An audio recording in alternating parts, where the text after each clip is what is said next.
नमस्कार दोस्तों, आपका अपने YouTube चैनल पे आपका हार्दिक अभिनंदन है, स्वागत है। इस वीडियो में हम कक्षा 9th के सामाजिक विज्ञान के पाठ नंबर 1 की बात करेंगे, जिसका नाम है विश्व की प्रमुख सभ्यताएं। इसके पिछले वाले वीडियो में हमने भाग 1 सिंधु घाटी सभ्यता के बारे में अध्ययन कर लिया था। अब ये पाठ नंबर 1 का दूसरा भाग है मेसोपोटामिया की सभ्यता। अब इसके बारे में अध्ययन करेंगे। तो शुरुआत करते हैं मेसोपोटामिया की सभ्यता।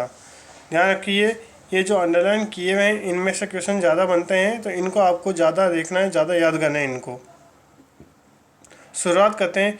मेसोपोटामिया यूनान भाषा का शब्द है। वेरी इंपॉर्टेंट सवाल है। मेसोपोटामिया शब्द किस भाषा का शब्द है? यूनान भाषा का शब्द है, जिसका अर्थ है दो नदियों के बीच की भूमि। यानी दो नदियां होती है, उन दो नदियों के बीच की जो भूमि होती है उसी को यूनानी भाषा में मेसोपोटामिया कहा जाता है। इस देश का आधुनिक नाम इराक है। मेसोपोटामिया का वर्तमान में नाम इराक है। अभी जो इराक है वही प्राचीन ज़माने में मेसोपोटामिया था। इस प्रदेश को दजला और फरात नदियाँ सिंचती है। यानी इस प्रदेश के अंदर दो नदियाँ बहती है, जिनका नाम याद रखना अपने को, दजला और फरात। ये नदियाँ इसको सिंचती है। मेसोपोटामिया को इसकी अर्धचंद्रशीय आकृति, मतलब मेसोपोटामिया की जो आकृति वो किस प्रकार की है? वो अर्धचंद्र के आकार की है। किस प्रकार की है? आधे चांद के आकार की है, तथा खेती की दृष्टि से अत्यधिक उर्वर होने के कारण उपजाऊ अर्धचंद्र भी कहा जाता है। इसकी जो मिट्टी है वो बहुत ही उपजाऊ है, खेती अच्छी होती है, इस कारण इसको उपजाऊ अर्धचंद्र भी कहा जाता है। प्राचीन काल में इस प्रदेश का दक्षिणी भाग सुमेर कहलाता था। प्राचीन काल में मेसोपोटामिया का जो दक्षिणी भाग है वो सुमेर कहलाता था। याद रखने वाली चीज़ है ये, जो मेसोपोटामिया की सभ्यता का मुख्य केंद्र था। आगे बात करते हैं सुमेर के उत्तर पूर्व की दिशा में। सुमेर के उत्तर पूर्व की तरफ के भाग को बाबुल या बेबीलोन, उत्तर पूर्व के भाग को बाबुल या बेबीलोन भी कहते हैं, तथा अक्कद, बेबीलोन या अक्कद भी कहते हैं। दो नाम है, बाबुल और अक्कद। और जो उत्तर की ऊंची भूमि है उसको असीरिया कहते हैं। जो ऊंची भूमि है इसकी, उसको असीरिया के नाम से जाना जाता है। अब मेसोपोटामिया के राज्यों का उत्थान कैसे हुआ, पतन कैसे हुआ, उसके बारे में पढ़ेंगे। कालांतर में उत्तर के पर्वतीय प्रदेशों से आए सुमेरियन लोग मेसोपोटामिया में बस गए थे। मतलब पहले पर्वतीय भागों के, उत्तर के जो पर्वतीय भाग है वहाँ से सुमेरियन लोग मेसोपोटामिया में आके बस गए थे, और उन्होंने एक अत्यंत समृद्ध सभ्यता का विकास किया। सुमेरियन लोगों ने नगर राज्य की स्थापना की थी। मतलब किस राज्य की स्थापना की? नगर राज्य की स्थापना की थी। और इसके राज्य, प्रमुख राज्य कौन कौन से? उनके नाम हैं उर, लगास, अरेक और एरिडू। इसके प्रसिद्ध नगर राज्य थे। 2500 ईसा पूर्व लगभग सागौन प्रथम ने, नाम याद रखना, सागौन एक राजा का नाम है, सागौन प्रथम ने, जो अक्कद से आया था। ये कहाँ से आया था? अक्कद से आया था। अक्कद राज्य अभी अपन ने नाम पढ़ा था ऊपर, वहाँ से आया था। सुमेरियन लोगों को इसने जीत लिया था। यानी सुमेरियन लोगों को इसने हरा दिया था, जीत लिया था उनको। सुमेर और अक्कद दोनों राज्यों को मिलाकर उसने एक सुदृढ़ राज्य स्थापित किया। इसने सुमेर और अक्कद दोनों राज्यों को मिलाकर उसने एक सुदृढ़ राज्य स्थापित किया। किंतु 2100 ईसा पूर्व के लगभग ये अक्कादियन लोग भी पराजित हो गए थे।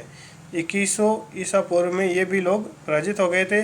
बाबुल या बेबीलोन में एक नए राजवंश का उदय हुआ, उसका नाम है सामी राजवंश। नाम याद रखना है, सामी राजवंश का यहाँ उदय हुआ था। बेबीलोन नगर अब इस नए साम्राज्य की राजधानी बन गया। जो सामी राजवंश नया बना था उसकी राजधानी किसको बनाया गया था? बेबीलोन को। बेबीलोनिया के सबसे प्रसिद्ध सम्राट, नाम याद रखना, हम्मुराबी। बेबीलोनिया के सबसे प्रसिद्ध सम्राट कौन थे? हम्मुराबी।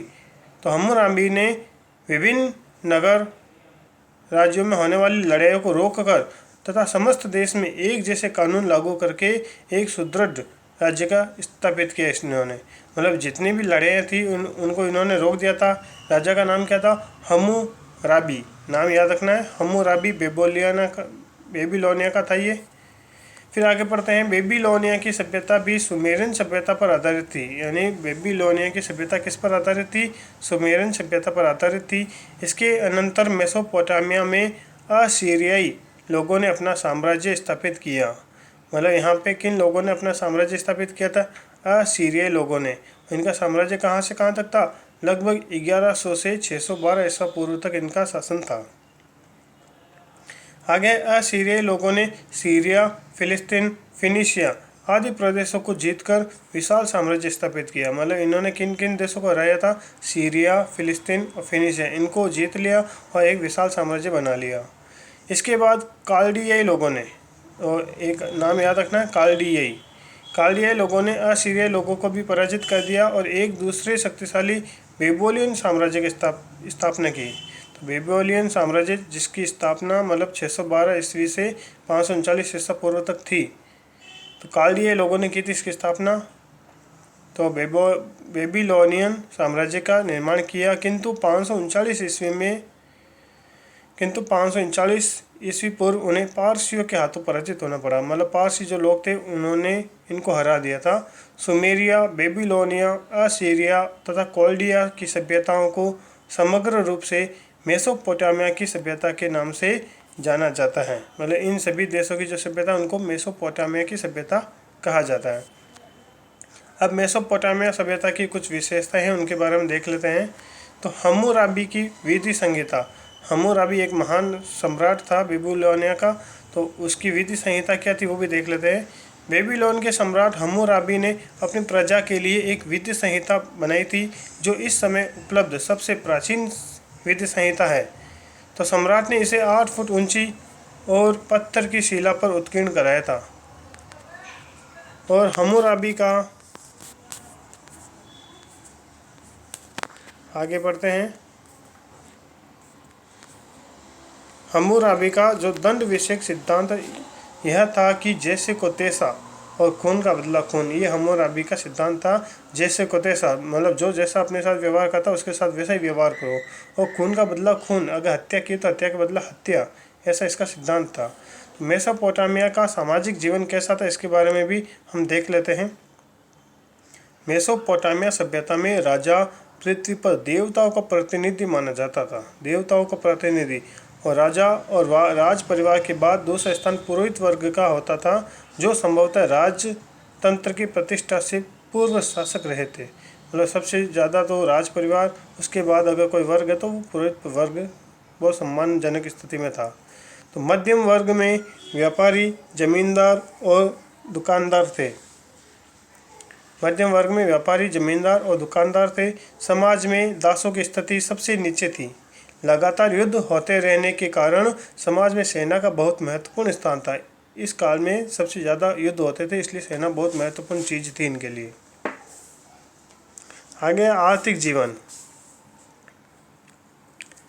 कृषि व पशुपालन। इस सभ्यता के लोगों का प्रमुख व्यवसाय कृषि था। वहाँ के किसान भूमि की जुताई हलों से करते थे और बीज एक कीप द्वारा बोते थे, बीजों को एक कीप के द्वारा बोते थे। खेतों की सिंचाई के लिए वे नदियों के बाढ़ के पानी को नहर के द्वारा ले जाकर बड़े बड़े बांधों में इकट्ठा कर लेते थे और हलों से जुताई हेतु मवेशी काम में लेते थे, यानी जो पशु होते हैं उनको काम में लेते थे, बैल वगैरह। और उनकी नस्ल सुधार के लिए पशुओं का प्रजनन भी किया जाने लगा था, प्रजनन किया जाता था ताकि अच्छी से अच्छी नस्ल प्राप्त की जा सके। फिर आगे बात करते हैं व्यापार और उद्योग के बारे में। तो मेसोपोटामिया की सभ्यता मूलतः एक व्यावसायिक सभ्यता थी। किस प्रकार की सभ्यता थी? एक व्यावसायिक सभ्यता थी। यहाँ देवता का मंदिर एक धार्मिक स्थल ही नहीं, एक व्यावसायिक केंद्र भी था। यहीं सर्वप्रथम बैंक प्रणाली का विकास हो, सबसे इम्पोर्टेंट चीज़ है। बैंक प्रणाली का विकास कहाँ हुआ था? मेसोपोटामिया के अंदर ही हुआ था। तो मेसोपोटामिया का भारत की सिंधु सरस्वती सभ्यता से व्यापारिक संबंध थे।